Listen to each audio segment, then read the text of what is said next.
tõepoolest tänane talvefestival on palju suurem, palju uhkem kui eelnevatel aastatel. Oleme talvefestivali kolinud siia Tallinna kõige esinduslikumale väljakule, Raekoja platsile. Nagu näha, siis inimesed kogunevad.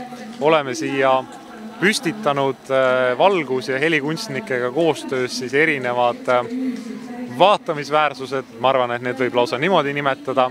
Ja ütleme nii, et nautida saab väga-väga kvaliteetset muusikat ja ma usun, et iga inimene leiab siit endale pisut valgust sellesse pimedasse veebruarikuusse.